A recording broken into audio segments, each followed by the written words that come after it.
c'est vrai, c'est vrai. Mais c'était souvent sous la contrainte. C'est-à-dire qu'à l'époque, les Européens avaient mis en place un véritable système politique. C'est cette fameuse politique du diviser pour mieux régner, que vous connaissez bien, et qui ne date pas d'aujourd'hui. Pour vous rappeler qu'à l'origine, en Afrique, il n'y avait comme armes que des arcs, des flèches, des lances, des machettes, des coupes-coupes, etc. Ce sont donc les Européens qui, en abordant les côtes ouest africaines, l'avaient toujours fait munis de leurs armes à feu. Leur politique de l'époque consistait à armer les tribus les unes contre les autres.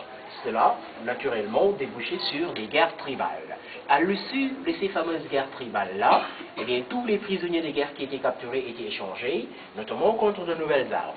Bon, histoire pour ces tribus-là de renforcer leur capacité militaire pour pouvoir se défendre contre d'éventuelles agressions. À la longue, cette politique avait abouti à cette contrainte-là qu'avaient certains chefs de tribus ou certains rois africains de s'allier aux Européens pour se maintenir au trône, ou alors pour se sauver la vie tout court.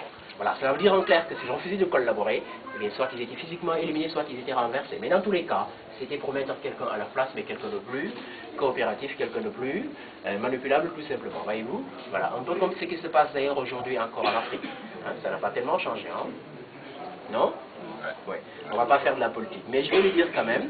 Je vais le dire quand même par simple souci d'établir un pont entre l'histoire et l'actualité. Et pour une meilleure compréhension, je crois que vous pouvez convenir avec moi qu'aujourd'hui encore en Afrique, ils sont nombreux, ces dirigeants africains, qui ont perdu leur vie ou leur fauteuil présidentiel pour avoir osé, refusé de laisser piller les richesses de leur pays. Ils sont nombreux. Et c'est d'ailleurs ce qui explique qu'aujourd'hui, certains pays africains, qui font pourtant partie de ces pays les plus riches au monde, ils ont de l'or, ils ont du diamant, ils ont du pétrole, ils ont autre chose, mais que ces pays-là, malgré leur richesse, ne parviennent toujours pas à accéder au développement, il y a de quoi s'interroger. C'est parce que, quelque part, eh bien, les immenses richesses d'Afrique continuent d'être pillées. Et ce n'est pas un secret, parce que le monde entier sait que les richesses d'Afrique continuent d'être pillées, soit par des métropoles, soit par des multinationales, soit par d'autres formes d'organisation qui parcourent le continent pour aider à faire ou à défaire les régimes, en contrepartie d'une mainmise sur les richesses nationales. Mais bon, je crois qu'il faut aussi avoir l'honnêteté intellectuelle de reconnaître que ce pillage des richesses africaines n'aurait jamais prospéré sans la complicité d'une certaine élite africaine. Exactement comme cela se passait à l'époque de la traite négrière avec la complicité de certains chefs de tribu ou de certains rois africains. Pour vous dire que finalement, c'est le même système qui se poursuit.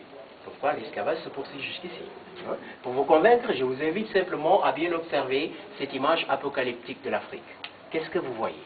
Vous voyez un continent immensément riche, mais dont l'écrasante majorité des populations croupissent dans la misère totale, souvent victimes des guerres civiles et autres épidémies, c'est de l'esclavage. Parce que si vous faites le parallèle, vous vous apercevez qu'à l'époque de la traite négrière, les richesses à piller, c'était les ressources humaines, c'est-à-dire les esclaves. Mais aujourd'hui, à la place de ces esclaves-là, on prend quoi? On prend l'or, l'uranium, le diamant, le pétrole, le gaz et tout ce qui suit, toujours au grand détriment des populations que l'on maintient dans la dépendance totale et la misère. C'est aussi de l'esclavage. Nous l'appelons dans cette maison la traite négrière des 20e et 21e siècles, l'esclavage moderne ensemble. Et nous le disons tout haut, hein, la traite négrière n'est pas finie. Elle se poursuit jusqu'à nos jours, mais simplement sous une autre forme. Voilà. Alors à présent, avec votre permission, nous allons reculer tout doucement. Je vais me mettre là pour vous parler un peu de l'histoire de cette fameuse porte qui donne sur la mer, que nous appelons la porte du voyage sans retard. Vous savez bien qu'on l'appelait ainsi, parce qu'une fois que les esclaves étaient sortis par cette porte, eh bien pour eux c'était à jamais la fin. À jamais. Tout à l'heure, après les explications, vous aurez l'occasion d'aller voir cette porte de plus près.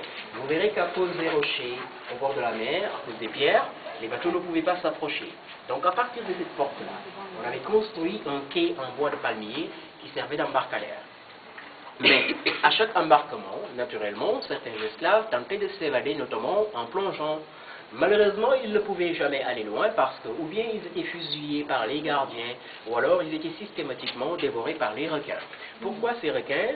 C'est parce qu'à l'époque, dans toutes les maisons d'esclaves au bord de la mer, à Gorée, eh bien, le règlement intérieur voudrait que les esclaves n'aient pas le droit de tomber malades. Oui, parce que par crainte d'épidémie, tous les esclaves malades ou agonisants étaient systématiquement balancés dans la mer. Et donc c'est cela qui attirait les requins. Voilà, c'est pour ça qu'il y avait beaucoup de requins autour de l'île. Voilà. Et nous avons eu par ailleurs le privilège de recevoir ici en pèlerinage le pape le pape Jean-Paul II. C'était le 22 février 1992. Et c'est exactement à partir de cette porte du voyage sans retour que le pape a demandé pardon à l'Afrique. Je précise que ce pardon, il l'a demandé au nom des nations chrétiennes. Simplement parce qu'à l'époque, vous savez que beaucoup de missionnaires chrétiens étaient impliqués dans le commerce des esclaves. Voyez-vous? Voilà. Mais bon, tout ceci pour vous dire que finalement, même si on n'est pas tous situés au même niveau de responsabilité, mais que tout le monde est responsable. Tout le monde, y compris les Arabes. Oui, mesdames, mesdemoiselles et messieurs, les Arabes aussi ont joué leur partition dans cette histoire. Avec les Arabes, c'était plutôt en Afrique de l'Est et aussi à travers le Sahara, ce qu'on appelle communément la traite transsaharienne. Hein. C'était d'ailleurs les Arabes qui avaient commencé fort longtemps avant les Européens. Voilà. Et le grand port d'esclaves, le plus grand port d'esclaves à l'époque avec les Arabes, c'était Zanzibar, en Afrique de l'Est, Zanzibar.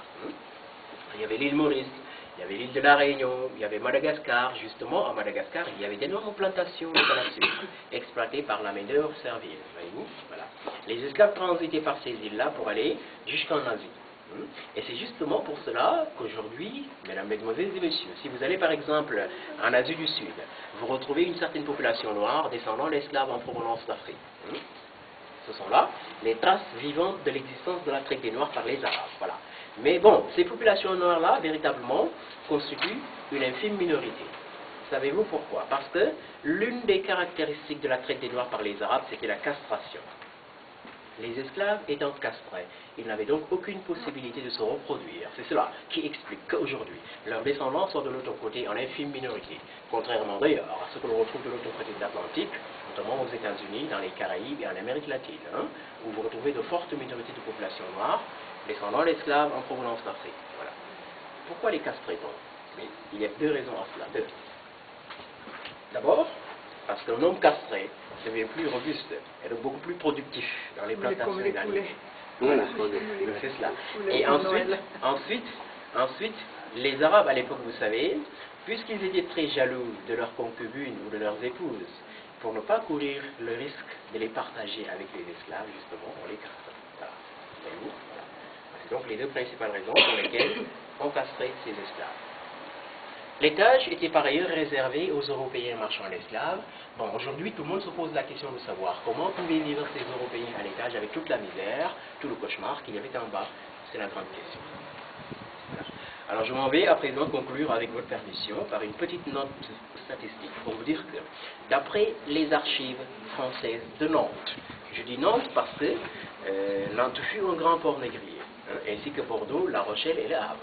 D'après donc ces archives nantaises, qui sont notre principale source, la traite négrière aura duré sur l'île de Gorée, de 1536 à 1848. Cela fait un peu plus de 3 siècles. 1536, 1848. 3 siècles, pendant lesquels 15 à 20 millions d'esclaves en provenance d'Afrique de l'Ouest ont transité par Gorée à destination des Amériques, dont 6 millions sont morts de privation et de mauvais traitement. 6 millions. Voilà. Mais attention, je dis attention parce qu'en réalité, ces statistiques-là ne concernent que les esclaves qui ont eu à transiter effectivement par Gorée. Oui, parce que n'oubliez pas qu'il y a eu d'autres esclaveries tout au long des côtes ouest-africaines, d'où étaient partis des centaines de milliers de négriers à destination des Amériques, sans pour autant avoir transité par Gorée. Voilà. Je peux vous citer au passage, Elmina et Cape Coast, c'est au Ghana. Si vous allez par exemple au Nigeria, vous verrez Badagry et Lagos, au Nigeria. Si vous allez au Bénin aussi, vous verrez Ouida et Allada. Voilà, même en Gambie, non loin d'ici, vous avez James Island. Donc on l'appelle McCarthy Island, c'est la même île. Voilà, pour vous dire que finalement, les côtes ouest-africaines étaient jalonnées de ces lieux de déportation, jusqu'en Afrique du Sud. Voilà. Et on a également noté que c'était les meilleurs qui partaient du continent. Les meilleurs parce que sélectionnés. Une véritable sélection qui avait exclu d'office les malades et les personnes âgées.